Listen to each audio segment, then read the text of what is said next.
अब जो आपकी कक्षा है, ऑर्बिट है, उस कक्षा की जो परिधि है, वो परिधि जो डी ब्रोगली साहब की तरंगदैर्घ्य आ रही है, उस तरंगदैर्घ्य के पूर्ण गुणज के बराबर होनी चाहिए। अगर आपने स्थिति का सही से मापन कर लिया, स्थिति के मापन में किसी प्रकार की कोई एरर नहीं है, तो वो तो ठीक है, पर साथ में जो संवेग है उसके मापन में जो गलती होगी वो अनंत हो जाएगी।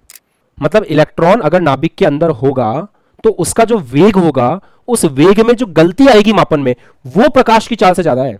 तो वेग कितना ज्यादा होगा सोचो।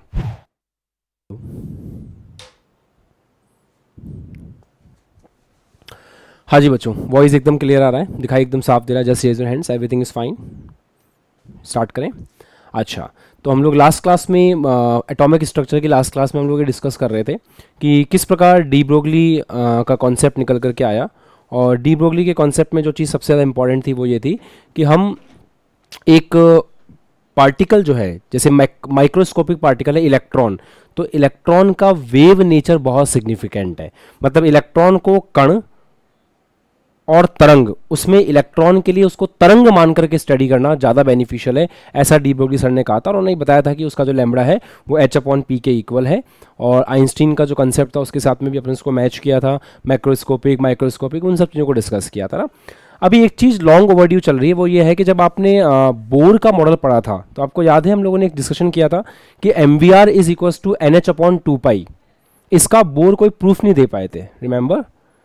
यहां पे हम कोशिश करेंगे कि डी ब्रोगली के जो कॉन्सेप्ट है, उस डी ब्रोगली के कॉन्सेप्ट से हम बोर की जो क्वांटाइजेशन कंडीशन है, जो क्वांटमीकरण वाली कंडीशन है, शर्त है MVR is equal to NH/4π 2π, उसको हम लोग प्रूव कर सकें। तो हेडिंग लगाएंगे बोर के बोर का कोणीय संवेग का जो क्वांटीकरण शर्त है MVR is equal to NH/2π, उसकी डी ब्रोगली के सिद्धांत के द्वारा व्याख्या करने की कोशिश करते हैं। चलिए हेडिंग लिखिए, डी ब्रोगली बोर की कोणीय संवेग की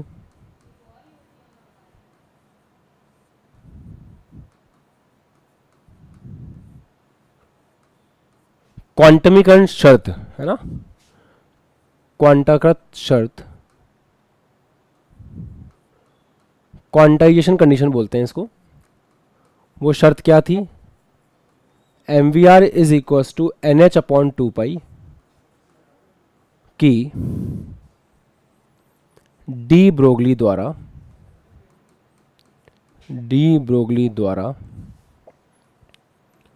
व्याख्या करने की कोशिश करेंगे। डी ब्रोगली द्वारा व्याख्या करने की कोशिश करेंगे। चलिए हेडिंग लगा लीजिए कॉपी में आराम से।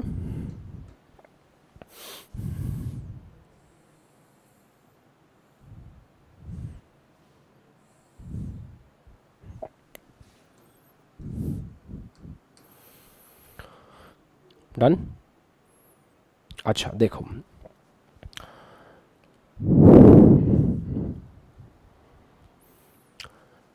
आपके पास ये नाभिक है,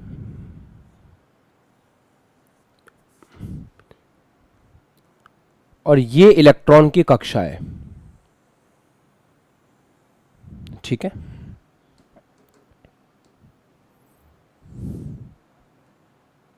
अच्छा, इलेक्ट्रॉन के लिए कण ज्यादा सिग्निफिकेंट है, मतलब कण की तरह उसको देखना ज्यादा सही है, या फिर तरंग की तरह उसको देखना ज्यादा सही है? ये बताओ। अभी तक तो आपको समझ में आ गया होगा कि इलेक्ट्रॉन के लिए, जैसे ये मार्कर है, अभी मैंने आपको कल समझाया था कि इस मार्कर के लिए इसको कण की तरह देखना ज्यादा बेटर है। क्यों? क्योंकि अगर ये तरंग बनेगा तो बहुत ही घटिया इसकी वेवलेंथ आएगी, हम इसको प्रैक्टिकली वेरीफाई नहीं कर पाएंगे कि वो लैम्बडा किसका आ रहा है। डिस्कस किया था कल।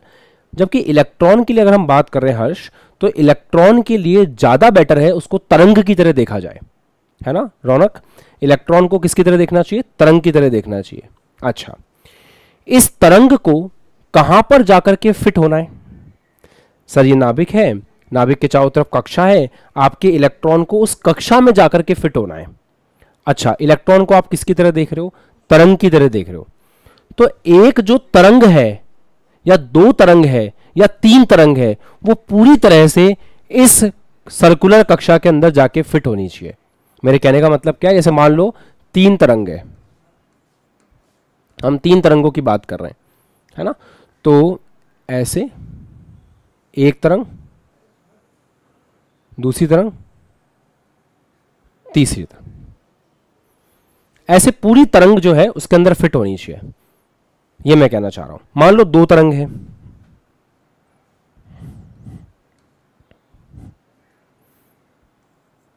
तो पूरी 2 तरंग इसके अंदर फिट होनी चाहिए, 1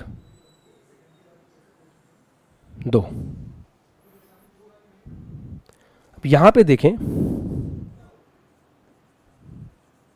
तो ये है कंस्ट्रक्टिव इंटरफेरेंस,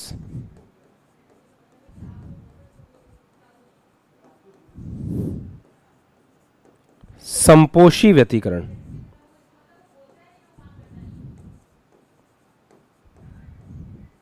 ऐसा है। देखो अभी आपको थोड़ा समझने में दिक्कत हो रही होगी सर संपोषी व्यतिकरण क्या होता है। एक काम करते हैं, मैं आपको विनाशी व्यतिकरण का डायग्राम दिखाता हूं, उसके बाद आपको तुरंत फील आ जाएगा कि सर क्या कहना चाहते हैं।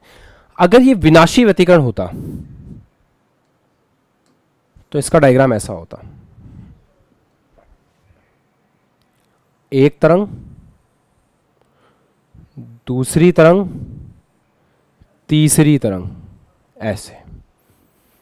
आपने ऑब्जर्व किया यहां पर जितनी भी तरंग है, जैसे 2 तरंग है, 3 तरंग है, 4 तरंग है, वो पूरी तरह से इस कक्षा की परिधि में फिक्स हो चुकी है। यहां पे आप ऑब्जर्व कर रहे होंगे कि इस जगह पर वेव्स आपस में काट रही हैं एक दूसरे को। क्या यह संभव है इलेक्ट्रॉन के केस में? अगर वो तरंग है, आप समझें इलेक्ट्रॉन इलेक्ट्रॉन है या तरंग है, अगर वो तरंग है तो उस कक्षा के अंदर पूरी तरह से फिट होना चाहिए। ऐसा नहीं होना चाहिए कि उस कक्षा के अंदर इलेक्ट्रॉन तरंग के रूप में फिट ही नहीं हो पा रहा। आप अपने घर को क्या बोलते हो? आपका घर कौन सी जगह होती है? कक्षा क्या है? इलेक्ट्रॉन का घर है। तो घर कैसी जगह होती है? जहां पे आप फिट होते हो। क्या ऐसा है कि आपके घर के अंदर आपके लिए कोई स्थान नहीं है? जैसे आपका पलंग है तो वो पलंग पे 4 लोग सो रहे हैं, ऐसा होता है क्या? नहीं ना। जो स्पेस आपका है वो आपका ही है। अभी आपके ऊपर बैठ के कोई पढ़ाई करेगा क्या जहां बैठ के पढ़ाई कर रहे हो? नहीं ना। कोई आपके एकदम कंधे पे आके बैठ जाए कि मेरे पढ़ने की जगह भी यही है, उसको स्थान नहीं बोलते। ऐसे ही अगर अपन ये बोल रहे हैं कि ये कक्षा है, कक्षा मतलब हो गया जहां इलेक्ट्रॉन रहता है। तो अगर इलेक्ट्रॉन अपनी कक्षा में है और तरंग है तो इलेक्ट्रॉन का जो लैम्बडा है जितना भी, अगर एक तरंग है तो 1 लैम्बडा होगा, 2 तरंग है बेटा 2 लैम्बडा होगा, 3 तरंग है 3 लैम्बडा होगा। वो पूरी तरह से आपके कक्षा में फिट होना चाहिए। अब कक्षा कैसे होती है? जैसे ये आर त्रिज्या है तो आर त्रिज्या के हिसाब से जगह हो गई 2 पाई आर के बराबर, क्योंकि परिधि हो गई 2 पाई आर। वहां पे आपको इलेक्ट्रॉन को फिट करना है। 2 इलेक्ट्रॉन है या फिर 2 लैम्बडा है तो आप ऐसे लिखोगे कि ये 2 पाई आर जो है वो 2 लैम्बडा के बराबर होनी चाहिए, ऐसे। अगर 3 वेव है, सिमिलरली 3 वेव है तो, या फिर मैं ये नहीं बोल रहा हूं 2 ही होगी हमेशा, 3 वेव है तो 2 पाई आर जो है वो 3 लैम्बडा के बराबर होना चाहिए। अगर n वेव है तो 2 पाई आर इज इक्वल टू क्या होना चाहिए? n लैम्बडा के बराबर होना चाहिए। क्या आपको ये कंडीशन एकदम सही से समझ में आ रही है कि ये कंडीशन होगी तो ही संपोषी व्यतिकरण होगा? अगर ये संपोषी व्यतिकरण होगा तो जो आपका इलेक्ट्रॉन है उसकी जो तरंग प्रकृति है, जो तरंग उसका नेचर है, तरंग प्रकृति है, उसको हम सिद्ध कर पाएंगे या फिर तरंग प्रकृति के हिसाब से वो वहां पे रह पाएगा। अगर ये कंडीशन सेटिस्फाई नहीं होती है, मतलब लैम्बडा जो है वो 2 पाई आर से ज्यादा हो जाए, कम हो जाए, तो ऐसे केस में फिर इस प्रकार से क्रॉस होगा। इसको बोलते हैं विनाशी व्यतिकरण। तो विनाशी व्यतिकरण की स्थिति में फिर आपका इलेक्ट्रॉन उस जगह पे नहीं रह पाएगा और गड़बड़ हो जाएगी। ये हम डायरेक्टली बोल सकते हैं। Just raise your hands. यहां तक की बात समझ में आती है क्या? इसको एक बार सिस्टमैटिकली लिखते हैं क्योंकि लैंग्वेज बहुत सफोस्टिकेटेड है। एक बार आप डायग्राम बनाएं, फिर हम लोग लिखते हैं, फिर एक बार वापस समझेंगे। श्योर? चलो डायग्राम बना लीजिए पहले आप।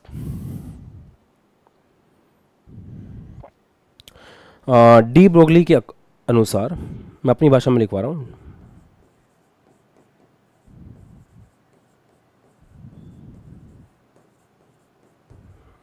डी ब्रोगली के अनुसार गतिशील इलेक्ट्रॉन के साथ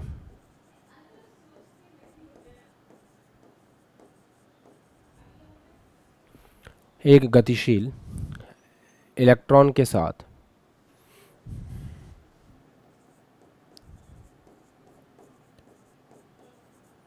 उसकी तरंग प्रकृति जुड़ी होती है, उसकी तरंग प्रकृति जुड़ी होती है ना। कोई अगर गतिशील इलेक्ट्रॉन है तो उसके साथ उसकी तरंग प्रकृति जुड़ी रहेगी।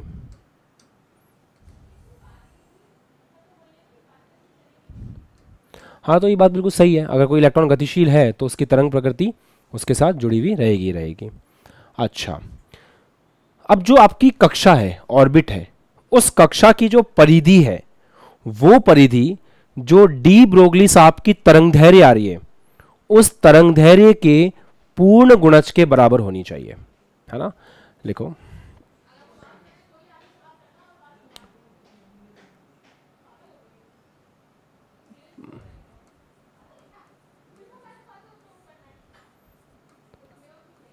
परमाणु के कक्षा की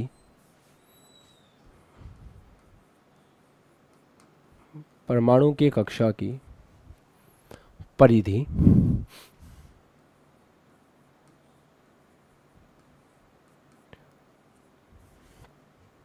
इलेक्ट्रॉन के लिए डी ब्रोगली तरंगदैर्घ्य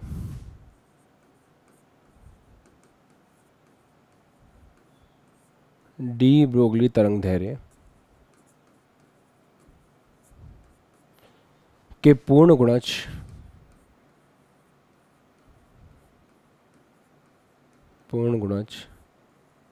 के बराबर होनी चाहिए,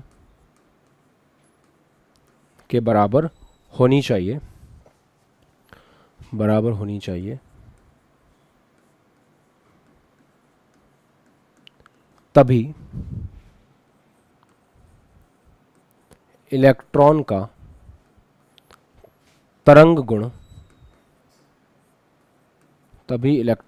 तरंग गुण बना रहेगा,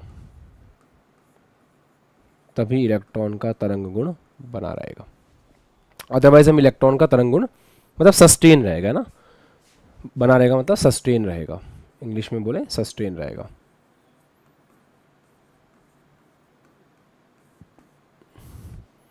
अगर आप ऐसे एक्सप्लेन कर रहे हो तो ये डायग्राम 1 है और ये डायग्राम 2 है, और हम बात किसकी कर रहे हैं, हम डायग्राम 1 की बात कर रहे हैं, ऐसा। ठीक है, अब समझ में आ गया होगा सबको कि मैं एग्जैक्टली बोलना क्या चाह रहा हूँ।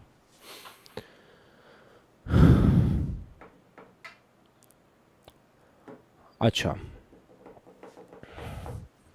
हम मैथमेटिकली कैसे लिख सकते हैं इसको, 2 पाई आर एन का मतलब है जिस भी कक्षा की आप बात कर रहे हो उसकी त्रिज्या, ये किसके इक्वल होना चाहिए, एन लैम्बडा के बराबर होना चाहिए, जहां पे एन क्या है। अब एन के अलग अलग नाम हो सकते हैं, एन का अलग अलग मतलब हो सकता है। एन का मतलब क्या हो सकता है, एन का मतलब हो सकता है कि कितनी नंबर ऑफ तरंगे हैं, इलेक्ट्रॉन की कितनी नंबर ऑफ तरंगे हैं, वो एन है। तो यहां पे हो सकता है तरंगों की संख्या, नंबर ऑफ वेव्स बोल देते हैं, कभी कभी इसको नंबर ऑफ ऑसिलेशंस भी बोल देते हैं, है ना। नंबर ऑफ ऑसिलेशन मतलब दोलन की संख्या,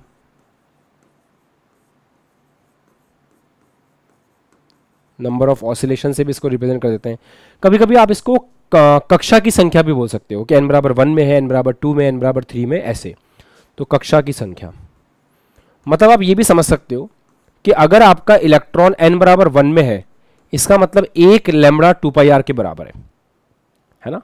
अगर आपका इलेक्ट्रॉन n बराबर 2 में है, इसका मतलब वहां पे 2 पाई आर जो है वो 2 लैम्बडा के बराबर है, नई कंडीशन। मतलब इस तरह से ये जो मैंने बनाया ये n इज इक्वल टू 2 के लिए बनाया है, ऐसा आप बोल सकते हैं। n इज इक्वल टू 3 के लिए भी मैंने आपको बना के दिखाया था स्टार्टिंग में। n इज इक्वल टू 3 के लिए कैसे है, n इज इक्वल टू 3 के लिए ऐसे रहेगा, 3 वेव फिट होनी चाहिए, 1 वेव, 2 वेव, 3 वेव, ऐसे। तो ये n इज इक्वल टू 3 के लिए है, क्योंकि ये जो भी त्रिज्या है ना, इसमें 2πr जो है वो 3 लैम्बडा के बराबर आ रहा है। तो ये n इज इक्वल टू 3 को रिप्रेजेंट करता है। ये साथ में ये भी रिप्रेजेंट कर रहा है कि 3 वेव इसके अंदर समाई हुई है, तो आप कैसे भी समझ लो, चलेगा। अच्छा, हम लैम्बडा को क्या लिख सकते हैं डी ब्रोगली के कंसेप्ट से, बताओ। हम लैम्बडा को डी ब्रोगली के कंसेप्ट से क्या लिख सकते हैं, 2πrn is equal to N H upon में एम वी, ऐसा लिख सकते हैं। अगर आप बात कर रहे हो एन कक्षा की त्रिज्या की, तो वेग भी यहां पे एन कक्षा का लेना पड़ेगा। ये डी ब्रोगली वेवलेंथ से लिख सकते हैं। क्यों, इलेक्ट्रॉन की बात कर रहे हो ना, तो इलेक्ट्रॉन के लिए डी ब्रोगली का कंसेप्ट तो बहुत अच्छे से लगता है, लिख सकते हैं। अच्छा जी, अब आप थोड़ा सा रीअरेंज करो, एम वी एन को इधर ले आओ, 2π को नीचे ले आओ, तो क्या आ गया ये M V N into R N is equal to N H upon 2π। लो, यही तो हम सिद्ध करना चाह रहे थे, यही तो हम प्रूव करना चाह रहे थे। जो बोर साहब प्रूव नहीं कर पाए वो डी ब्रोगली साहब के कॉन्सेप्ट से प्रूव हो गया। तो ये बोर की कंडीशन थी जिसको हमने प्रूव कर दिया, हैंस प्रूव्ड। ये बोर की क्वांटाइजेशन कंडीशन प्रूफ होती है। समझ आ गया, raise your hands.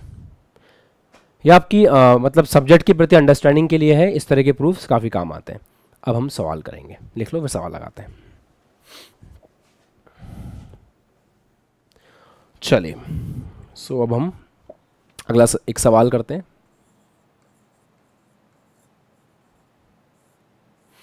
Write down the question. Question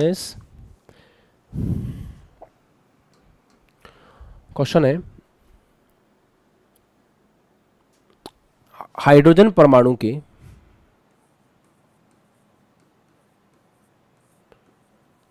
तीसरी कक्षा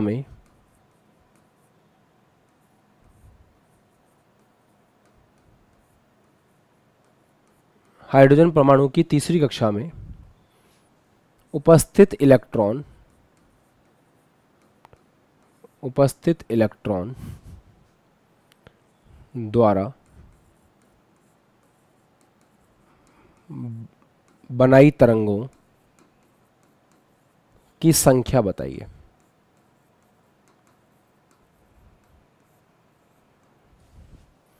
इसके लिए पेन चलाने की जरूरत नहीं है, आप ऐसे ही बता सकते हो डायरेक्टली कि अगर कोई electron n is equal to 3 में है तो वो कितनी तरंगें बनाएगा। भाई ये तो समझा रहा था, n का मतलब होता है तरंगों की संख्या, n का मतलब है कक्षा की संख्या। तो यहाँ पे अगर आपका इलेक्ट्रॉन जो है n इज इक्वल टू 3 में है तो कितनी तरंगें बनाएगा, 3। तो आंसर हो जाएगा 3 वेव्स, दैट्स इट। चलो अगला क्वेश्चन करो। अगला प्रश्न है, हीलियम प्लस की पहली कक्षा की त्रिज्या x एंगस्ट्रॉम है। लिख लो सवाल साथ साथ। He प्लस की पहली कक्षा की त्रिज्या x एंगस्ट्रॉम है। लिथियम 2+ आयन के लिए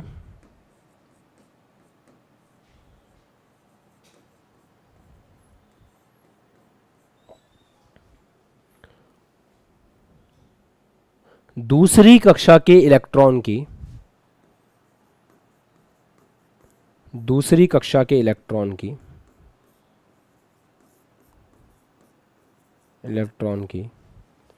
डी ब्रोगली तरंग दैर्ध्य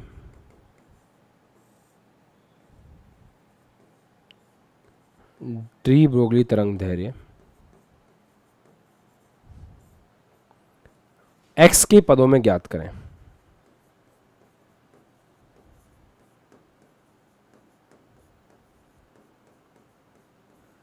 x के पदों में ज्ञात करें।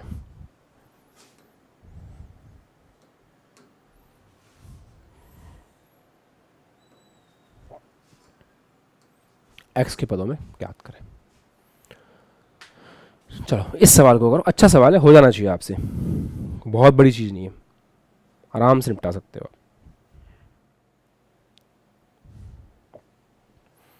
जैसा मैंने हमेशा बोला है, केमिस्ट्री के सवाल 2 या 3 लाइन के ही होते हैं इस चैप्टर के, बस वो 2-3 लाइनें कौन सी होंगी ये सोचने में समय लगता है। इस चैप्टर से टफ सवाल नहीं आते हैं, कंसेप्ट को अच्छे से चेक किया जाता है, तो आपको कमांड होनी चाहिए कंसेप्ट के ऊपर, बाकी सवाल मुश्किल नहीं आएगा।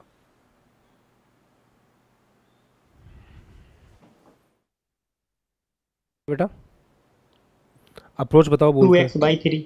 नहीं वो तो ठीक है, कैसे किया अप्रोच बताओ। सर MVR बराबर NH/2 पाई। आप देखिए मैं कैमरा में दिखा रहा हूँ। लैम्डा बराबर H/mb डी ब्रोगली के कंसेप्ट से। फिर MB की वैल्यू मैंने सर वहाँ पे यहाँ पर पुट कर दी। क्या आंसर क्या है तो आपका? आंसर क्या है? 2x/3। 2x/3। अच्छा ठीक है, देखते हैं, ध्यान से देखेंगे सब बच्चे। और किसी का आंसर आया है कुछ? कोई अलग आंसर आया हो किसी का? युवांक एनीथिंग न्यू? नो? और कोई बालक? हर्षित बताना चाह रहे हैं? हाँ हर्षित। सर पाई है। हाँ बस बोलो क्या कह रहे हो? Sir pi X. Pi X, ठीक है। और कोई बालक? दिया?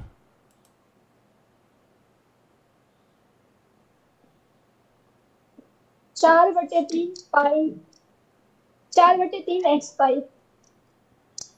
4/3 एक्स पाई। अच्छा चलिए देखते हैं, किसी का आंसर ऐसा कुछ आ रहा है क्या? 8πx/3? नहीं, कोई बात नहीं, चलो देखो। हीलियम प्लस की पहली कक्षा की त्रिज्या x है। अच्छा, त्रिज्या का अब जब किसी से आंसर ना बने तो अपने टीचर को सॉल्व करते हुए बहुत अच्छे से देखना चाहिए, है ना, ये सिद्धांत कहता है। तो सब लोग यहाँ ध्यान से देखेंगे। अच्छा, nth कक्षा की त्रिज्या कैसे लिख सकते हैं? क्या हमको nth कक्षा की त्रिज्या का फॉर्मूला पता है? nth कक्षा की त्रिज्या का फॉर्मूला पता है? क्या फॉर्मूला होता है nth कक्षा की त्रिज्या का? 0.0529 इंटू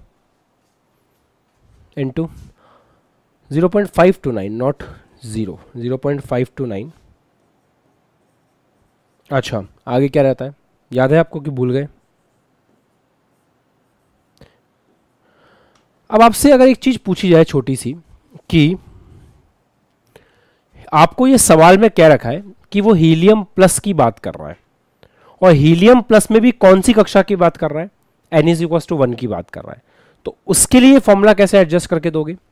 उसके लिए फॉर्मूला ऐसे एडजस्ट होगा कि R1 बराबर 0.0529 1 का स्क्वायर अपॉन z कितना हो जाएगा 2, क्योंकि अपन बात किसकी कर रहे हैं?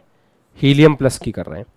अच्छा, ये अपन को दे रखा है कि वैल्यू x है, तो x बराबर कितना आ गया? 0.529 बाई 2, ये वैल्यू आ गई। अच्छा, छोड़ते हैं यहां पे। अब आगे बोल रहा है लिथियम 2+ आयन के लिए दूसरी कक्षा के इलेक्ट्रॉन की डी ब्रोगली तरंगदैर्घ्य निकालनी है x के पदों में। अच्छा, लिथियम आयन के दूसरी कक्षा के लिए क्या मैं ऐसा बोल सकता हूं कि 2πRn ये होगा लिथियम आयन की दूसरी कक्षा के लिए किसके बराबर होगा? जब आप बात कर रहे हो दूसरी कक्षा के, तो आप इसको किसके इक्वल करोगे? आप इसको इक्वल करोगे 2 इंटू लैम्बडा के इक्वल करोगे, और लैम्बडा किसका लिखोगे? लिथियम 2+ का लैम्बडा लिखोगे। अब सवाल में यही तो बोल रहा है कि डी ब्रोगली तरंगदैर्घ्य x के पदों में ज्ञात करनी है। तो अभी अभी जो मैंने आपको सिखाया उससे आप ये एक स्टेटमेंट लिख सकते हो क्या? बताओ, यस और नो? लिख पाएंगे ना? आराम से, बड़े आराम से लिख सकते हैं, कोई दिक्कत नहीं है। अब हमें कुछ नहीं करना है, थोड़ा सा रीअरेंज करना है, यहां से आंसर निकल के आ जाएगा। कैसे? देखना, 2 से 2 कट जाएगा। अच्छा, ये बताओ लिथियम आयन के लिए अपन रेडियस कैसे लिख सकते हैं? सेकंड की फॉर्मूला तो ये रहता है 0.529 n square by Z. N कितना है, सेकंड की बात हो रही है, 2 का स्क्वायर बाय जेड। जेड का आइडिया है आपको, हाइड्रोजन हीलियम लिथियम 3, ये लो, is equals to lambda Li2 plus, जो अपन को चाहिए। तो यहां से लैम्बडा Li2 प्लस कितना आ रहा है, सेकंड कक्षा की बात हो रही है, सेकंड कक्षा के लिए निकाल रहे हैं ना, कितना आ रहा है पाई। अच्छा 0.529 अगर अपन यहां से देखें तो 0.529 को अपन यहां से क्या लिख सकते हैं, 2x लिख सकते हैं। तो ये आ जाएगा 2x इंटू 2 का स्क्वायर बाय 3, ये आ गया 8 पाई x बाय 3 आंसर।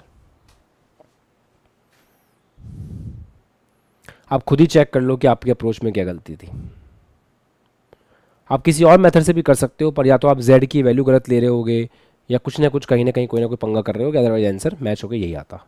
हाँ, ये मैं जो आपको अप्रोच सिखाऊंगा वो फास्टेस्ट अप्रोच सिखाऊंगा, पहली चीज़। दूसरा, मैं आपको जब TRQ करा रहा हूँ तो कहीं ना कहीं जो टॉपिक चल रहा है उस टॉपिक से संबंधित अप्रोच लेकर के आपके सामने रखूंगा, ये तो रहेगा। क्लियर है सबको? हाथ ऊपर करो, पका ना? हाँ, तो थोड़ा सा मेहनत करो, चीज़ों को उस तरह से एडजस्ट करने की कोशिश करो। अब हम एक शानदार टॉपिक पढ़ने जा रहे हैं। अब आप हेडिंग लगाएं, हाइजेनबर्ग का अनिश्चितता का सिद्धांत। इसको कॉपी करना है, कॉपी कर लीजिए, हाइजेनबर्ग का अनिश्चितता का सिद्धांत। अपन देखेंगे हाइजेनबर्ग का अनिश्चितता का सिद्धांत।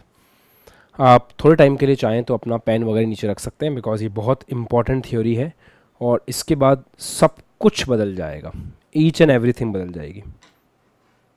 अभी तक आपने जो कुछ पढ़ा है वो सब चेंज होने वाला है, या फिर मैं ऐसा कहूँ कि इस थ्योरी को पढ़ने के बाद में वो सब मिट जाएगा जो आपने अभी तक पढ़ा है, सब खत्म है ना। तो पेन रख दो, सुनो। एक्चुअली क्या होता है ना कि हम इलेक्ट्रॉन जैसे किसी बंदे के लिए, किसी का माइक ऑन है, ऑफ कर लो। इलेक्ट्रॉन जैसे किसी बंदे के लिए हम उसकी स्थिति और संवेग, इन दो चीज़ों को एक साथ नहीं बता सकते। इलेक्ट्रॉन जैसे माइक्रोस्कोपिक पार्टिकल के लिए, इलेक्ट्रॉन जैसे सूक्ष्म कण के लिए यह असंभव है कि हम उसकी स्थिति और संवेग को एक साथ एक्यूरेसी के साथ में मेजर कर सकें, निश्चितता के साथ में उसका मापन कर सकें। ऐसा क्यों, समझाता हूं। होता क्या है, आप इस मार्कर को कैसे देखते हो या फिर आप इस फोन को कैसे देखते हो।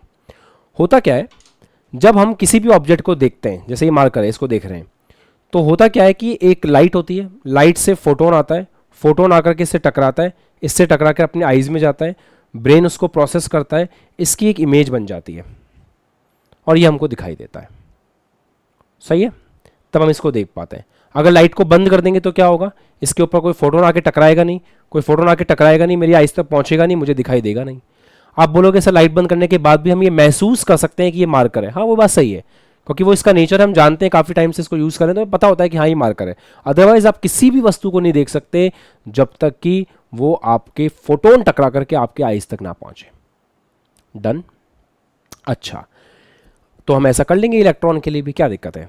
इलेक्ट्रॉन जो है, इलेक्ट्रॉन परमाणु के अंदर है, हम एक काम करेंगे, फोटोन फेंकेंगे, वो फोटोन जाएगा, इलेक्ट्रॉन से टकराएगा, हमारी आईज तक वापस आएगा, इलेक्ट्रॉन कहाँ पर है हम उसको देख लेंगे। पर यहाँ एक कहानी में ट्विस्ट है। इससे पहले एक और चीज़ है। सर अभी अभी आप एक शब्द कह रहे हो कि हम किसी के लिए भी उसकी स्थिति और संवेग को एक साथ कैलकुलेट नहीं कर सकते। ये तो गलत बात है। अभी आप एक चैप्टर पढ़ा रहे हो फिजिक्स के अंदर जिसका नाम है प्रोजेक्टाइल मोशन, उसमें आप ऐसे बताते हो कि ये पथ का समीकरण है, इस पथ के समीकरण में इस पॉइंट पर स्थिति चाहिए तो ऐसे ऐसे एक्स का मान रख लो, वाई का मान आ जाएगा, स्थिति आ जाएगी। वेग चाहिए तो वी का फॉर्मूला आपने निकाल के दिया हुआ है, किसी भी पॉइंट पे वी एक्स वी वाई। अपन इतना कुछ कर तो रहे हैं, तो हम किसी कण के लिए निकाल तो पाते हैं सब कुछ। ये तो झूठ है कि हम नहीं निकाल सकते। वास्तव में आपने बात को अधूरा सुना है। मैंने प्रारंभ में आपको सबसे पहले ये बोला कि इलेक्ट्रॉन के लिए नहीं निकाल सकते, किसी माइक्रोस्कोपिक कण जैसे कि इलेक्ट्रॉन के लिए संभव नहीं। ऐसा क्यों, वापस सुनो। जैसे ही आपका परमाणु है, इसमें इलेक्ट्रॉन है, आपने लाइट डाली, लाइट में से फोटोन आएगा, फोटोन आकर के उससे टकराएगा। जैसे ही फोटोन आकर के उससे टकराएगा ना, फोटोन के पास अच्छी खासी एनर्जी होती है इलेक्ट्रॉन के लिए। तो जैसे ही फोटोन से टकराएगा वो इलेक्ट्रॉन को उसकी जगह से हटा देगा, या ये मान सकते हो आपके इलेक्ट्रॉन के वेग को परिवर्तित कर देगा। तो जैसे ही वो फोटोन टकरा करके आपकी आइस तक पहुंचा, उससे पहले ही आपका इलेक्ट्रॉन जो है वो फोटोन से ऊर्जा ग्रहण करके इधर उधर भाग गया। तो आप उसकी स्थिति को देख ही नहीं पाओगे, आप उसकी स्थिति को सही से मेजर ही नहीं कर पाओगे। तो इलेक्ट्रॉन जैसे किसी कण के लिए उसकी स्थिति और संवेग को एक साथ बताना संभव नहीं है। अगर आप स्थिति को सही तरीके से बताओगे तो उसके वेग में जो गलती आएगी वो बहुत ज्यादा होगी। अगर आप उसके वेग को सही तरीके से बताओगे तो उसकी स्थिति में जो गलती आएगी वो बहुत ज्यादा होगी। यह है हाइजेनबर्ग का अनिश्चितता का सिद्धांत। और इसके बाद बोर मॉडल की पूरी तरह से धज्जियां उड़ गई, क्योंकि बोर मॉडल में हम यही तो कर रहे थे, आर का मान निकाल रहे थे, वी का मान निकाल रहे थे, हम लोग संवेग निकाल सकते थे। तो जो हम कह रहे थे ना n बराबर 1 में मिलेगा, n बराबर 2 में, कहानी चेंज हो गई। वहां हम बोलते थे कक्षा, अब आ गए कक्षक। ऑर्बिट से आ गए ऑर्बिटल्स, कक्षीय या फिर कक्षक आ गए। वहां हम बोलते थे कि इलेक्ट्रॉन यहां मिलेगा। हाइजेनबर्ग के बाद में कहानी इतनी चेंज हो गई कि लोग ऐसा बोलने लगे कि हाइड्रोजन इलेक्ट्रॉन के मिलने की संभावना यहां पर ज्यादा है। आपने 11 में थोड़ा बहुत पढ़ा होगा, आपको मैं हल्का हल्का याद आ रहा होगा कि हम हाइजेनबर्ग से पहले बोर मॉडल के अंदर तो आर का मान निकालते हैं, वी का मान निकालते हैं, सब कुछ परफेक्टली कैलकुलेट करते हैं। और जस्ट आफ्टर हाइजेनबर्ग हम लोग क्वांटम मैकेनिकल मॉडल पे जाते हैं, Schrodinger wave equation, quantum numbers. Quantum numbers क्या है? इलेक्ट्रॉन का एड्रेस है, इलेक्ट्रॉन के पाए जाने की प्रायिकता है। तो हमारे वर्ड्स में कितना चेंज आया आपने ऑब्जर्व किया। तो ये हाइजेनबर्ग का अनिश्चितता का सिद्धांत है। एक एक करके लिखते हैं, धीरे धीरे और चीजें समझेंगे, तो नोट करें। इस सिद्धांत के अनुसार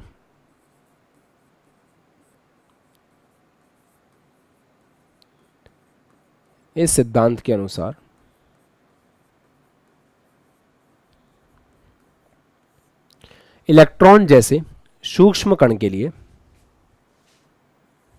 हाँ ये मार्कर में चल जाएगा, है ना, मार्कर में चल जाएगा। मार्कर में क्यों चल जाएगा? क्योंकि मार्कर पे फोटोन आके टकराता है ना, तो इसका कुछ भी चेंज नहीं कर सकता, तो इसके लिए सही है। तो इस सिद्धांत के अनुसार इलेक्ट्रॉन जैसे सूक्ष्म कण के लिए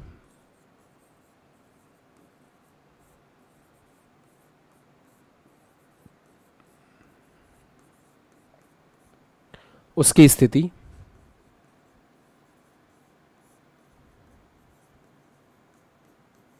एवं संवेग की,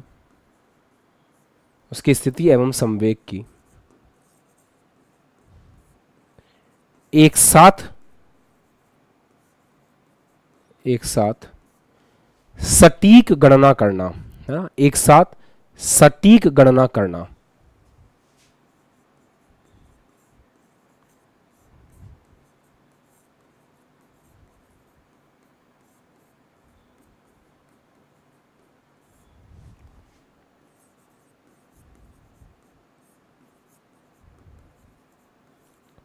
संभव नहीं है,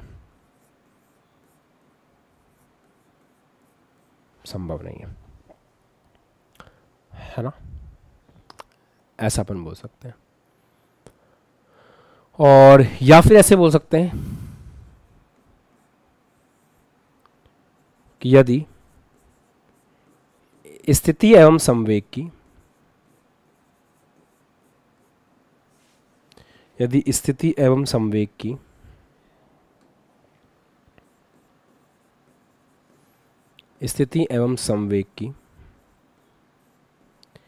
एक साथ गणना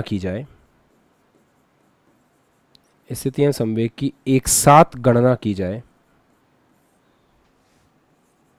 मतलब आप कोशिश भी करोगे ना, गणना की जाए, तो दोनों के मापन में, दोनों को मापोगे, दोनों के मापन में अनिश्चितता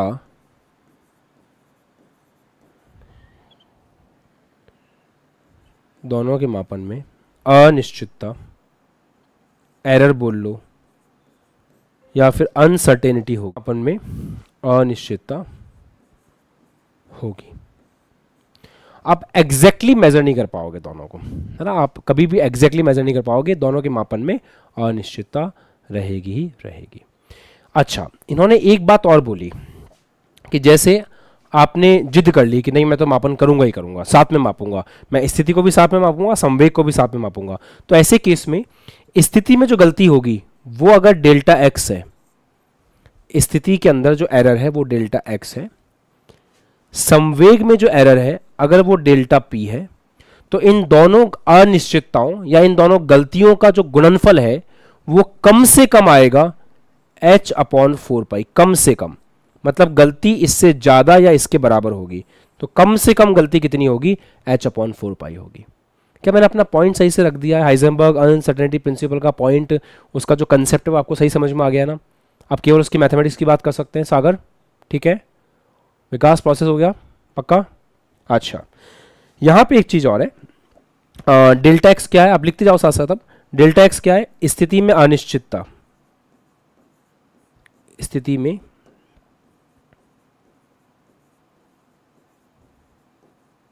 अनिश्चितता। डेल्टा पी क्या है? संवेग में अनिश्चितता।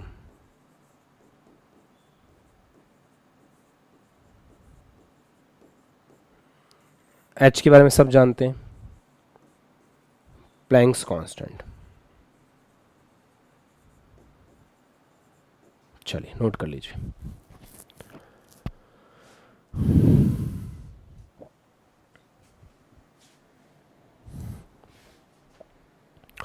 तो अभी अभी एक फॉर्मूला निकल करके आया है कि delta x dot delta P is greater than और इक्वल टू h अपॉन 4 पाई। मैंने कहा ना, अगर किसी का मन किया कि नहीं मैं तो बिल्कुल अच्छे से कैलकुलेट करूंगा, मैं स्थिति में किसी प्रकार की कोई गलती होने ही नहीं दूंगा, तो मान लो इसमें कंडीशन लगा के देखते हैं कि यदि डेल्टा एक्स 0 हुआ, मतलब स्थिति डेल्टा एक्स क्या है? स्थिति के मापन में गलती, तो डेल्टा एक्स के 0 होने का मतलब क्या हुआ? डेल्टा एक्स के 0 होने का मतलब यह हुआ कि आपने स्थिति को मापने में कोई गलती करी नहीं। तो अगर डेल्टा एक्स 0 है तो डेल्टा पी कितना आ रहा है चेक करो। मैं अगर बराबर करके एक बार चेक करूं तो h upon 4 pi into delta x. अगर डेल्टा एक्स 0 है तो डेल्टा पी क्या हो जाएगा? इन्फिनिटी हो जाएगा। मतलब अगर आपने स्थिति का सही से मापन कर लिया, स्थिति के मापन में किसी प्रकार की कोई एरर नहीं है, तो वो तो ठीक है, पर साथ में जो संवेग है उसके मापन में जो गलती होगी वो अनंत हो जाएगी। तो एक चीज सही करने जाओगे दूसरी इतनी बिगड़ जाएगी जिसकी कोई हद नहीं है। अच्छा, एक और चीज, अगर आपको लगता है कि नहीं मैं स्थिति का मापन सही से कर लूंगा, सॉरी मैं संवेग का मापन सही से कर लूंगा, संवेग में कोई गलती नहीं होने दूंगा, अगर आप संवेग में कोई गलती नहीं होने दोगे तो डेल्टा एक्स का फॉर्मूला क्या होगा? यहां से h upon 4 pi into delta P. अगर आपने डेल्टा पी को 0 किया तो डेल्टा एक्स जो है वो कितना आ जाएगा? इन्फिनिटी आ जाएगा। मतलब किसी एक को सही से मेजर करने जाओगे तो दूसरे में अनिश्चितता अनंत हो जाएगी, अगर दूसरे को सही से मेजर करने जाओगे तो पहले में अनिश्चितता अनंत हो जाएगी। कोई मतलब ही नहीं है। मतलब साथ में मेजर करो ताकि ठीक ठाक गलती रहे। कम से कम h अपॉन 4 पाई के आसपास तो मिस्टेक होगी, उसका कोई तरीका नहीं है। हम दोनों चीज़ों को साथ में मेजर नहीं कर सकते, और बस यहीं के बाद बोर भाई साहब का पूरा मॉडल जो है वो एक तरह से फिनिश्ड गया। अच्छा, इस फॉर्मूले को चेंज करने की कोशिश करते हैं हमारे काम के हिसाब से। तो delta x dot delta P is greater than और इक्वल टू h अपॉन 4 पाई। अच्छा, ये क्या है? संवेग है, तो संवेग को ऐसे लिख सकते हैं, द्रव्यमान इनटू वेग, ऐसे। द्रव्यमान तो फिक्स रहेगा, वेग में अनिश्चितता, तो आप इसको ऐसे भी लिख सकते हो। अच्छा, ये बताओ क्या हम ऐसे बना दें formula, delta x dot delta we is greater than और equal to h upon 4 pi m, ऐसे भी तो लिख सकते हैं। और डेल्टा वी का मतलब पता होना चाहिए। डेल्टा वी का मतलब क्या है? डेल्टा वी आपका है जो वेलोसिटी है, जो वेग है, उसके अंदर अनिश्चितता। तो डेल्टा पी है संवेग में अनिश्चितता और डेल्टा वी हो जाएगा वेग में अनिश्चितता।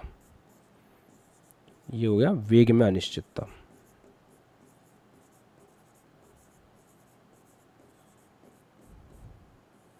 सही है। अच्छा ठीक है, एक बात और है जो आपको पता होना चाहिए, इसके गुणनफल को कुछ कहते हैं। यहाँ पे जो आप देख पा रहे हो ना, ये डेल्टा एक्स गुणा डेल्टा वी, ये इसके गुणनफल को कुछ कहते हैं।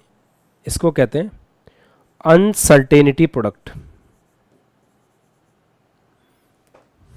अनसर्टेनिटी प्रोडक्ट कहते हैं इसको, मतलब अनिश्चितता गुणांक कहते हैं।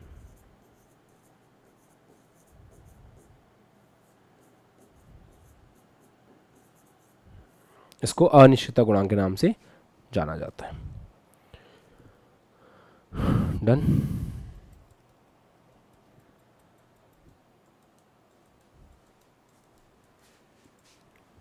चलो लिख लो।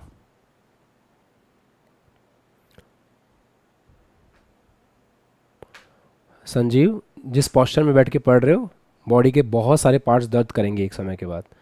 कोशिश करेंगे, इस मैंने कल समझाया था ना सबको, अपने पोस्चर को जितना सही रख सकते हो उतना रखने की कोशिश करेंगे, ठीक है? अदरवाइज बाद में दिक्कत होगा, और कुछ नहीं है। ठीक है, डन। आगे बढ़े। थोड़ा सा चेंज और कर सकते हैं अपन फॉर्मूले में, वो देख लेते हैं।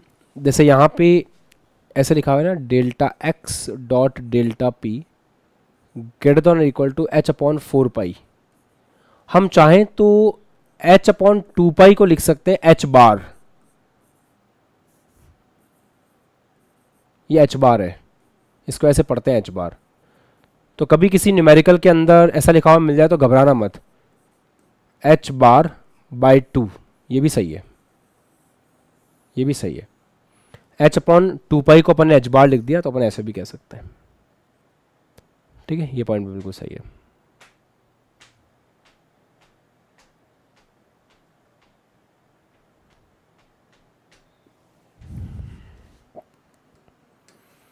ये था हाइजेनबर्ग का अनसर्टेनिटी प्रिंसिपल। एक चीज और है कि जिसका लैम्बडा होता है ना, जैसे लैम्बडा आपने देखा इलेक्ट्रॉन के लिए, तो इलेक्ट्रॉन एक बहुत अच्छी वेव है, पहली बात जो अपन ने सीखी डी ब्रोगली के कंसेप्ट से। दूसरी चीज आज सीखी कि इलेक्ट्रॉन जैसी स्पीशीज के लिए अगर वो तरंग है या इलेक्ट्रॉन जैसे छोटा सा कण है, तो उसके लिए ये कहना कि ये यहीं पे मिलेगा, इसके लिए निश्चित जगह होगी, ये सही नहीं है। इलेक्ट्रॉन जो है उसके लिए अपन ऐसा बोल दें कि ये निश्चित यहीं पे पाया जाएगा, ऐसा सही नहीं है। इलेक्ट्रॉन के लिए आप ना स्थिति को सही से आकलन कर सकते हो, ना उसके वेग का आकलन सही से कर सकते हो। आप ये कह सकते हो कि इलेक्ट्रॉन के पाए जाने की संभावना यहाँ पर ज़्यादा है। तो हाइजेनबर्ग के अनिश्चितता के सिद्धांत से हमें ये बात समझ में आई कि हम माइक्रोस्कोपिक पार्टिकल जैसे कि सूक्ष्म कण हो गया इलेक्ट्रॉन, उसके लिए ये डिसाइड नहीं कर सकते कि उसका पथ क्या होगा। हम ये डिसाइड नहीं कर सकते कि वो इलेक्ट्रॉन निश्चित रूप में कहाँ पाया जाएगा। इसलिए हाइजेनबर्ग के सिद्धांत के बाद में जो कक्षा शब्द चलता था पहले, ऑर्बिट, कि n बराबर 1 है, n बराबर 2 है, n बराबर 3 है, इस सब को हटा दिया गया और इसकी जगह नया शब्द क्या आ गया? कक्षक, ऑर्बिटल। और ऑर्बिटल क्या होता है? ऑर्बिटल वो जगह होती है जहां इलेक्ट्रॉन के पाए जाने की प्रायिकता सबसे अधिक होती है। अब हम ऐसे बोलने लग गए कि यहां इलेक्ट्रॉन मिलने की संभावना सबसे ज्यादा है, ये बोलना हमने बंद कर दिया कि यहां पे इलेक्ट्रॉन मिलेगा ही मिलेगा। ये बहुत बड़ा चेंज आया हाइजेनबर्ग के बाद में, वो आपको पता होना चाहिए। तो चलो लिखो, अतः इस सिद्धांत के अनुसार, अतः इस सिद्धांत के पश्चात, अतः इस सिद्धांत के पश्चात यह स्पष्ट हो गया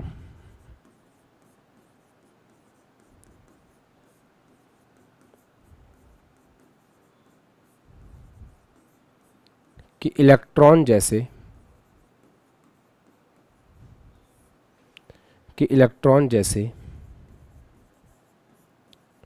सूक्ष्म कण के लिए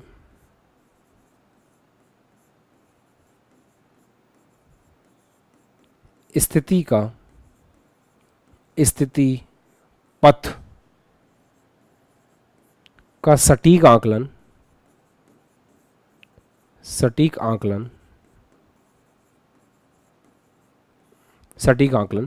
संभव नहीं है। लविश, कोशिश किया करो नोट्स बनाने की, है ना? केमिस्ट्री का वॉल्यूम बहुत ज़्यादा है ना, नोट्स बनाने का ट्राई किया करो। बनाते नहीं हो क्या नोट्स आप?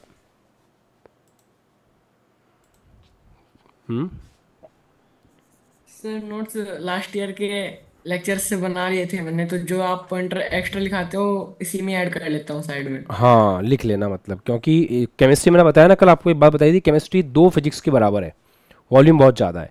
और लास्ट ईयर हमारे पास 2.5 महीने कम थे, है ना, 2.5 महीने स्टार्टिंग कम थे, 1 महीना पीछे से कम था, तो लगभग 3 महीने कम थे इस बैच के लिए।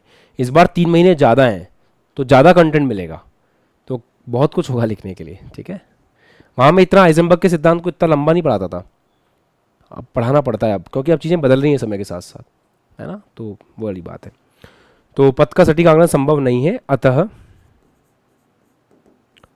अब ऑर्बिट मतलब कक्षा का स्थान कक्षक ने ले लिया। कक्षक बोलते हैं, कक्षीय बोलते हैं, ऑर्बिटल ने ले लिया। और आगे जाके आप पढ़ोगे ये ऑर्बिटल थे SPDF, है ना, ऑर्बिटल ने ले लिया,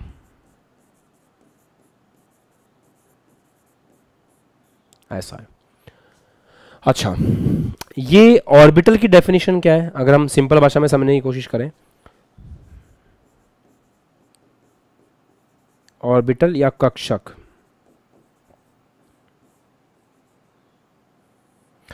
बेटा ये त्रिविम के अंदर, त्रिविम मतलब होता है हवा, स्पेस, ये स्पेस के अंदर वो जगह है जहां इलेक्ट्रॉन के पाए जाने की संभावना अधिकतम है ना। तो लिखें, यह त्रिविम में वह स्थान है,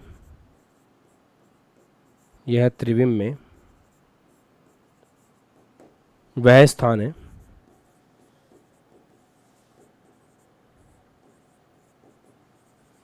जहां इलेक्ट्रॉन के पाए जाने की संभावना, इलेक्ट्रॉन के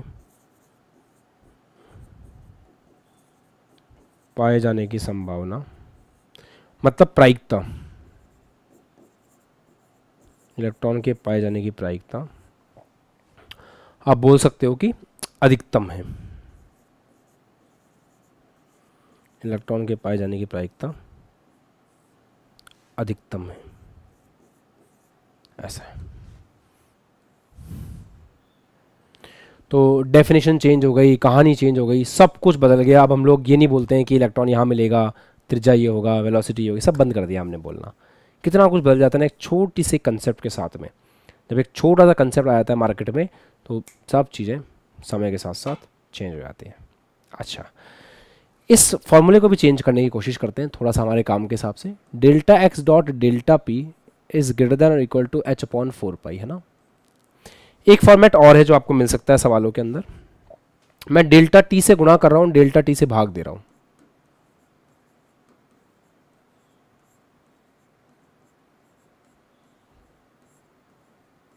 अच्छा, ये बताओ delta p upon delta T क्या होता है। हालांकि अभी आपने पढ़ा नहीं है, पर फिर भी थोड़ा 11वीं की याद तो साथ होगी। Delta p upon delta T, संवेग में परिवर्तन की दर, न्यूटन के गति का द्वितीय नियम याद है, संवेग में परिवर्तन की दर को बल कहते हैं। तो ये delta p upon delta t आपका आ जाएगा बल, तो बल into delta x into delta t is greater than equal to h/4 pi. अच्छा, बल इंटू विस्थापन क्या होता है, कार्य, और कार्य का मतलब क्या होता है, ऊर्जा। तो यहां से अपन लिंक करें तो ये F इंटू डी एक्स हो जाएगा delta E into delta t is greater then h/4 पाई। ये एक फॉर्मेट और है जिसमें आपको हाइजेनबर्ग का सिद्धांत लिखा हुआ मिल सकता है। अब आपको पता होना चाहिए डेल्टा E क्या है, डेल्टा T क्या है। डेल्टा E क्या है, यह है ऊर्जा में अनिश्चितता, डेल्टा का मतलब है अनिश्चितता, एरर, तो यह है ऊर्जा में अनिश्चितता,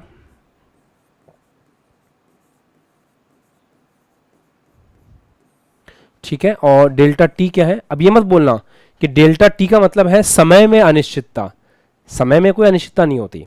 डेल्टा टी का मतलब है समय के मापन में अनिश्चितता, समय को मापने में जो हमसे गलती हुई है, समय में कोई गलती नहीं है ना। तो समय के मापन में अनिश्चितता। अब देख लो ऊर्जा में भी अनिश्चितता आ गई, और हम बोर्ड के मॉडल में धमाधम कह रहे थे E1 का एनर्जी लेवल ये होगा, E2 का ये होगा, E3 का ये होगा, बताओ। तो डेल्टा टी क्या हो जाएगा, समय के मापन में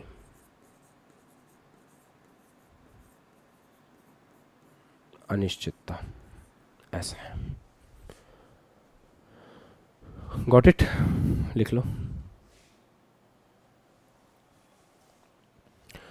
अच्छा क्या हम ये बात प्रूव कर सकते हैं क्या, या हम कोई एक सवाल से समझ सकते हैं क्या कि अगर कोई बड़ा पार्टिकल है ना, कोई बड़ा पार्टिकल है, तो बड़े पार्टिकल के लिए जो अनिश्चितता है उसका कोई मतलब नहीं है। जैसे ये आपके पास में मार्कर है, तो इस मार्कर के लिए अनिश्चितता का कोई सेंस नहीं बनता। इसको अपन एक सवाल से भी प्रूव कर लेंगे, इस सवाल से भी समझ लेंगे। बाकी आप वैसे भी समझ सकते हो, देखो कैसे, यहाँ से आप देख पा रहे हो इस फॉर्मूले से delta x dot delta P is greater than और इक्वल टू, चलो ऐसे देखो, dot delta we is greater than और equal to H upon 4πm। अब आप ऐसे देखो, अगर किसी का द्रव्यमान बहुत ज्यादा है, किसी का द्रव्यमान बहुत ज्यादा है, तो उसके लिए जो अनिश्चितताएं आ रही हैं वो बहुत कम आ रही है ना, ऐसे। तो जो मैक्रोस्कोपिक पार्टिकल होता है ना, मैक्रोस्कोपिक अगर पार्टिकल है, बड़ा पार्टिकल है, बड़ा कण है, तो उसके लिए m इतना ज्यादा होगा कि उसके लिए स्थिति और वेग या स्थिति और संवेग, इनकी जो अनिश्चितता है उसकी कोई सार्थकता होगी नहीं। इसलिए हम प्रोजेक्टाइल के केस में ऐसा नहीं बोलते हैं कि अनिश्चित है। हम प्रोजेक्टाइल के जो फॉर्मूले ड्राइव करते हैं फिजिक्स में वो अच्छे से लगते हैं, कोई दिक्कत नहीं है। मतलब न्यूटन के, आप बॉल को उचका रहे हो, आप गाड़ी चला रहे हो, सब बढ़िया से काम करेगा। जैसे आप परमाणु के अंदर जाते हो वहां पे ये सब कुछ काम आता है। तो फिजिक्स केमिस्ट्री में ये इंपॉर्टेंट नहीं होता है कि कौन सी चीज़ कहाँ काम कर रही है, सबसे ज़्यादा इंपॉर्टेंट ये होता है कि कौन सी चीज़ कहाँ काम नहीं कर रही है, कौन सा फॉर्मूला कहाँ पे नहीं लगाना है। बच्चे को सबसे ज़्यादा यही तो सीखना होता है अपनी प्रिपरेशन में। तो इसलिए हम इस तरह से नोट्स बना रहे हैं। तो लिखो, इसके कॉन्टेक्स्ट में लिख देते हैं, हाइजेनबर्ग का अनिश्चितता का सिद्धांत, कैप्सूल करके लिख लो आप, हाइजेनबर्ग का अनिश्चितता का सिद्धांत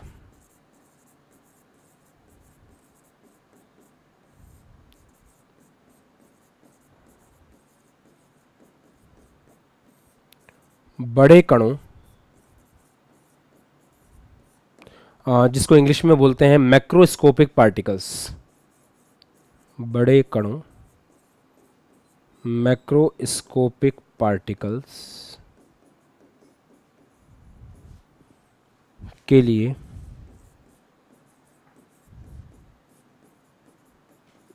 सार्थक नहीं है, क्योंकि उनके द्रव्यमान अधिक होने के कारण, उनके द्रव्यमान उच्च होने के कारण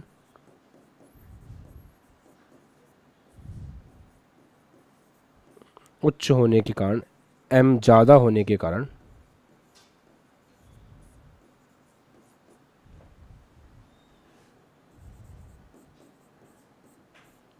डेल्टा एक्स डेल्टा वी बहुत कम होते हैं।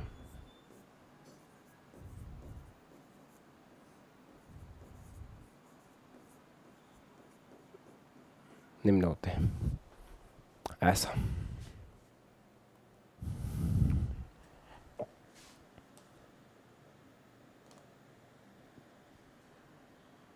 चलो लिख लो।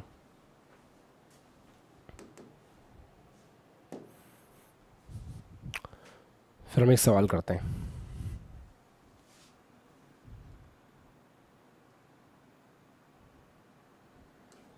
आप लिख रहे हो तब तक मैं सवाल दे देता हूं ना। सवाल लिखो,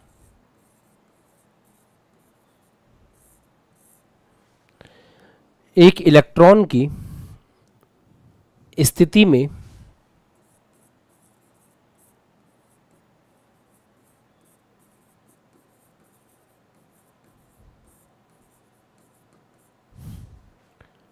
अनिश्चितता, एक इलेक्ट्रॉन की स्थिति में अनिश्चितता 0.331 पिकोमीटर है।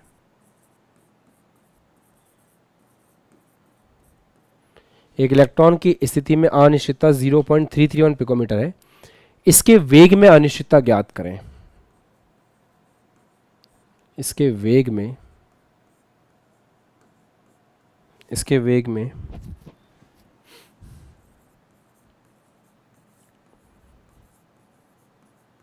अनिश्चितता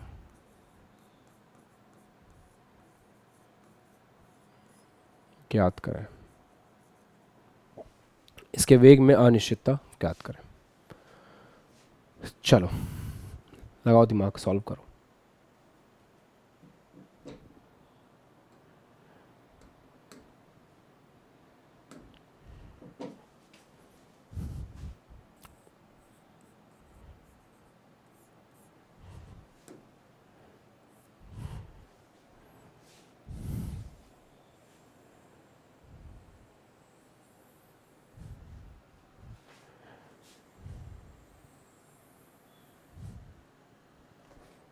चलो सॉल्व करो।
सवाल समझ में आ गया?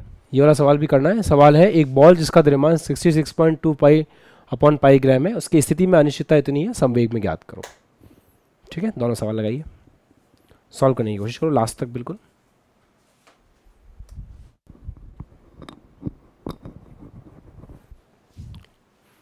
क्या स्थिति है? बन गया सवाल? बहुत टफ था क्या? Extremely tough. हाँ, देखो एक इलेक्ट्रॉन की स्थिति में अनिश्चितता, तो delta x dot delta we हम एक बार को बराबर कर लेते हैं H upon 4 pi into M. क्या ये फॉर्मूला रहता है? तो यहाँ से डेल्टा वी कैलकुलेट करना है ना। तो यहाँ से डेल्टा वी कैलकुलेट करेंगे तो डेल्टा वी कितना आ जाएगा, h upon 4 pi into m into delta x. सब कुछ तो गिवन है, जब सारी वैल्यूज़ पता है तो सॉल्व करना आसान होता है। तो 6.626 into 10⁻34 4 pi into m electron के लिए आपको पता ही है 9.1 इंटू 10⁻31 और डेल्टा एक्स दे रखा है 0.331 पिकोमीटर, तो 0.331 इंटू 10⁻12 ऐसा। अच्छा, अब आप एक चीज ऑब्जर्व करना, जो स्थिति में अनिश्चितता है डेल्टा एक्स, क्या मैं अलग से लिखूं? स्थिति में जो अनिश्चितता है डेल्टा एक्स वो कितनी है, 0.331 इंटू 10⁻12 मीटर। मतलब आप ही बोल सकते हो कि स्थिति में अनिश्चितता बहुत ही कम है। तो वेग में अनिश्चितता कितनी आ रही है, एक बार उसको ऑब्जर्व करते हैं। सब कुछ छोड़ दो, केवल 10 की पावर्स देख लो, वही बहुत है। पूरा क्वेश्चन सॉल्व करने की जरूरत नहीं है आपको, मैं जो समझाना चाह रहा हूँ वो देखो, आके आप कैलकुलेशन करते रहना।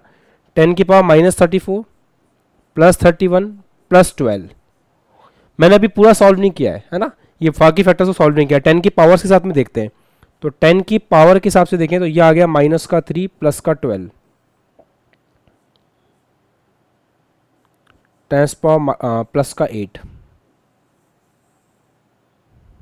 ठीक है 9। हाँ, क्या ऑब्जर्व किया आपने, कुछ ऑब्जर्व हुआ, क्या ऑब्जर्व हुआ कि जब आप स्थिति में अनिश्चितता बहुत कम थी तो वेग में अनिश्चितता बहुत ही ज्यादा आ गई।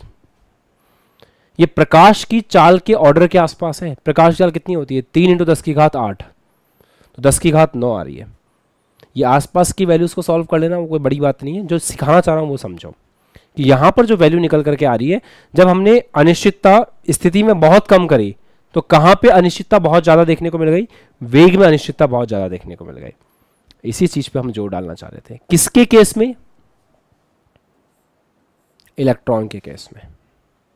पक्का, रेज योर हैंड्स, क्लियर है जो इस लर्निंग जो थी सागर, ठीक है बेटा।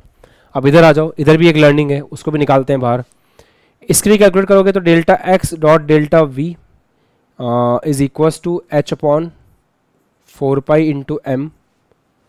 तो डेल्टा एक्स कितना है, 1 एंगस्ट्रॉम, मतलब 10⁻⁻10 मीटर, देखो बहुत कम है। तो डेल्टा वी कितना आ रहा है, h upon 4 pi into m into delta x. चलिए कैलकुलेट करते हैं, h कितना है 6.626 into 10⁻34 upon 4 pi into m. M कितना है 66.2 ग्राम है ना, तो 66.2 ग्राम है। तो ठीक है, ग्राम है तो 10⁻³ से भाग लगा देना, सॉरी 10⁻³ से भाग लगा देना, किलोग्राम बन जाएगा। इंटू डेल्टा एक्स कितना है 10⁻10। अच्छा, पाई से ये पाई कैंसिल हो गया, मैं पावर्स में इंटरेस्टेड हूँ। तो 10⁻34, ठीक है, ये 3 ऊपर जाएगा, यहाँ पे आ जाएगा तो 10⁻³ हो जाएगा। तो ये हो जाएगा 10⁻13, ये ऊपर आके हो जाएगा +13, कितना आ रहा है 10⁻21।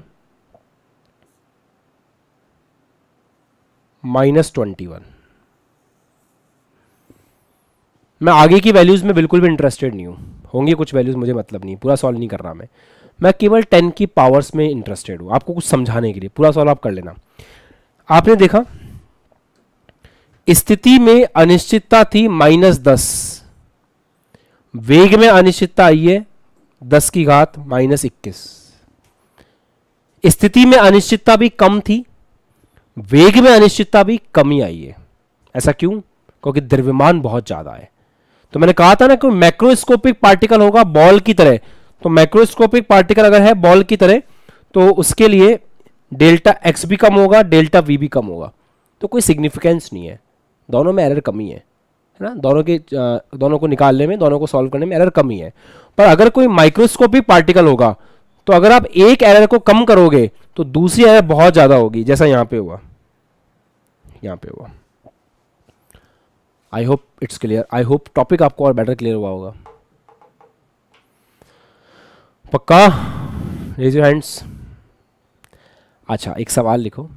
हाइजेनबर्ग के अनिश्चितता के सिद्धांत से, हाइजेनबर्ग के अनिश्चितता के सिद्धांत से, हाइजेनबर्ग के अनिश्चितता के सिद्धांत से यह सिद्ध करो, हाइजेनबर्ग के अनिश्चितता के सिद्धांत से यह सिद्ध करो कि इलेक्ट्रॉन नाभिक में नहीं रह सकता। हाइजेनबर्ग के अनिश्चितता के सिद्धांत से, हाइजेनबर्ग के अनिश्चितता के सिद्धांत से यह सिद्ध कीजिए, यह सिद्ध कीजिए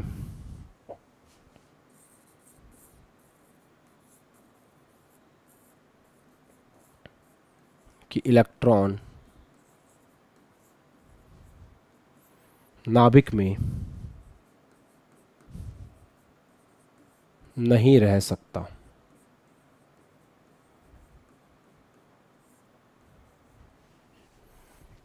इलेक्ट्रॉन नाभिक में नहीं रह सकता।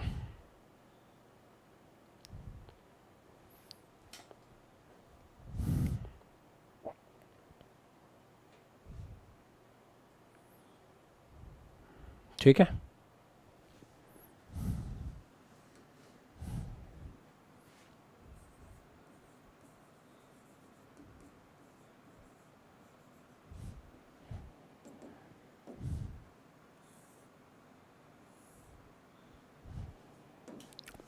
देखते हैं।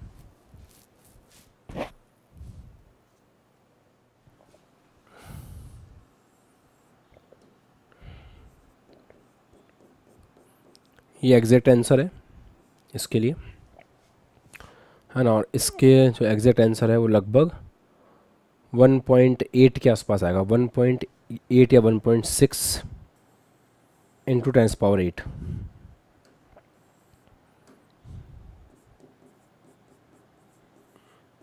इसके आसपास आएगा। लगभग बता रहा हूँ ना, अप्रॉक्स बता रहा हूँ।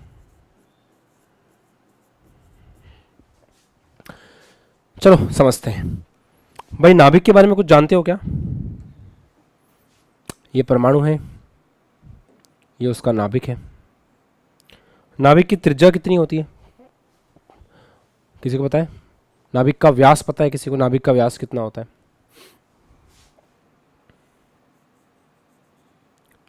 लगभग 10⁻⁻15 मीटर के आसपास, ऐसा। तो जो नाभिक है ना वो लगभग 10⁻⁻15 मीटर के आसपास है, किसी का भी हो। हाँ, हो सकता है थोड़ा प्लस माइनस हो, किसी का 2 × 10⁻15 हो, किसी का 3, ऐसे, पर जो ऑर्डर है वो 10⁻15 है। डन। अच्छा, मान लेते हैं इलेक्ट्रॉन नाभिक में रहता है। भाई सिद्ध करना है √2 परिमेय अपरिमेय, तो जो बोलता है उसका उल्टा मानते थे अपन, क्लास 10 में बचपन से करते आ रहे हैं ऐसा। तो हम मान लेते हैं कि इलेक्ट्रॉन यहां पे रहता है। अच्छा, इलेक्ट्रॉन यहां पे रहता है तो उसकी अनिश्चितता स्थिति में कितनी हो सकती है बताओ? सर इलेक्ट्रॉन हो सकता है यहां रहे, हो सकता है यहां रहे, हो सकता है यहां रहे, हो सकता है यहां रहे, हो सकता है यहां रहे, हो सकता है यहां रहे, हो सकता है यहां रहे। तो उसकी स्थिति में अधिकतम अनिश्चितता कितनी हो सकती है? स्थिति में अधिकतम अनिश्चितता कितनी हो सकती है बताओ? स्थिति में अधिकतम अनिश्चितता कितनी हो सकती है, मतलब डेल्टा एक्स कितना पॉसिबल है? कितना पॉसिबल है? जितना आपके नाभिक का व्यास है उससे ज़्यादा तो नहीं हो सकता, इसके बाहर तो आ नहीं सकता ना। तो गलती जो होगी स्थिति में कितनी होगी? जितना नाभिक का व्यास है उतनी गलती होगी। अनुज ठीक है, तो जितना नाभिक का व्यास है उतनी मिस्टेक होगी। तो नाभिक के व्यास के बराबर।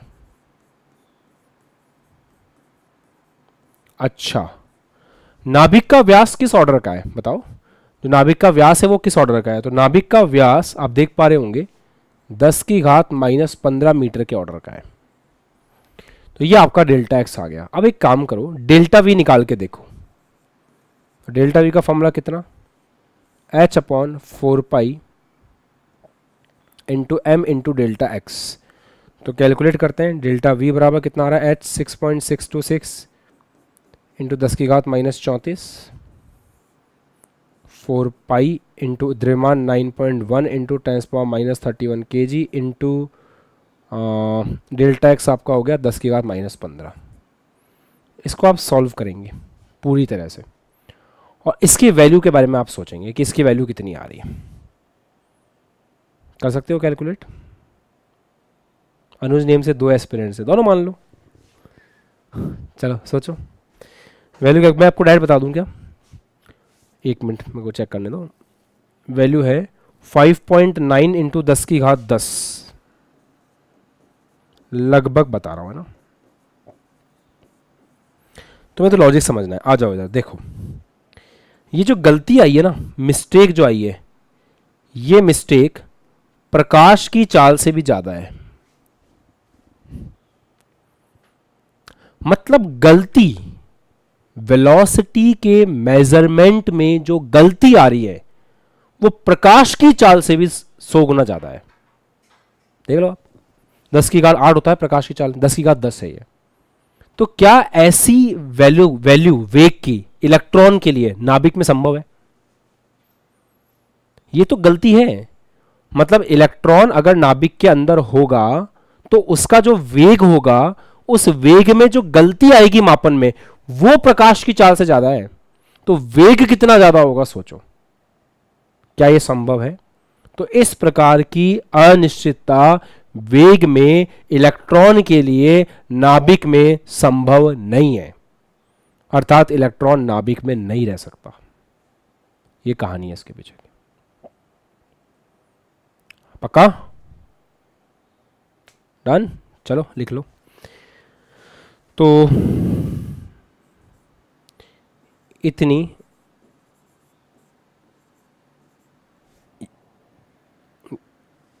इलेक्ट्रॉन के नाभिक में वेग के लिए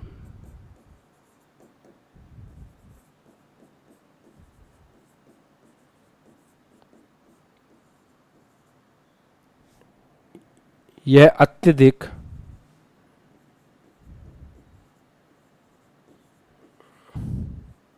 अनिश्चितता है, यह अत्यधिक अनिश्चितता है, यह अत्यधिक अनिश्चितता है जो संभव नहीं है, अर्थात इलेक्ट्रॉन नाभिक में नहीं रह सकता, अर्थात इलेक्ट्रॉन नाभिक में नहीं रह सकता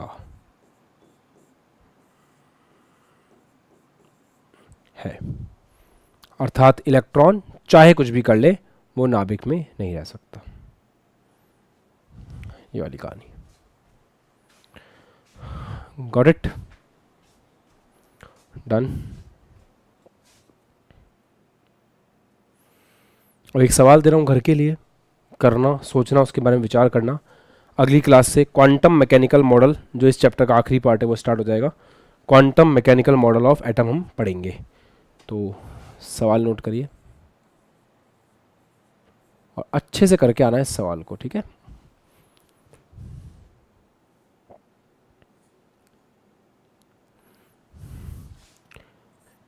H प्लस को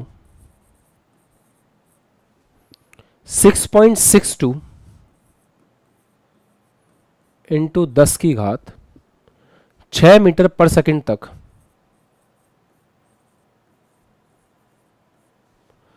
त्वरित किया गया है।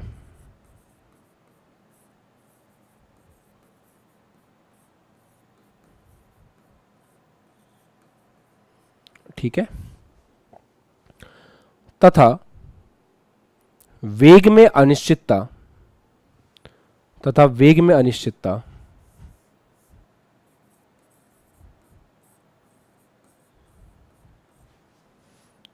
तथा वेग में अनिश्चितता प्लस माइनस 1% है।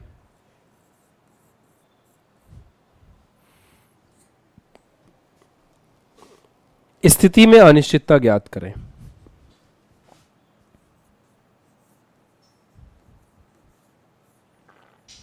स्थिति में अनिश्चितता ज्ञात करें।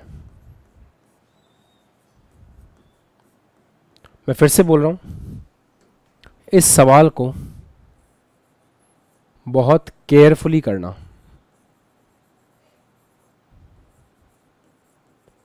खासकर H प्लस के बारे में सोचना, ये मेरी एडवाइस रहेगी आपको। ठीक है? आई होप आप चीज़ों को सही तरीके से प्रोसेस कर रहे होगे, है ना? क्योंकि जितनी भी इंफॉर्मेशंस हैं इनको जितना अच्छे से प्रोसेस करोगे एग्ज़ाम में उतना ही आपकी हेल्प होगी। सवालों का जो टाइप है वो जितने भी सवालों के टाइप पॉसिबल हैं वो सारे टाइप मैंने यहाँ पे डाल दिए हैं। कुछ ऐसा एक्स्ट्रा टाइप आपको मिलेगा नहीं, जब आप क्वेश्चंस करोगे तब भी नहीं मिलेगा।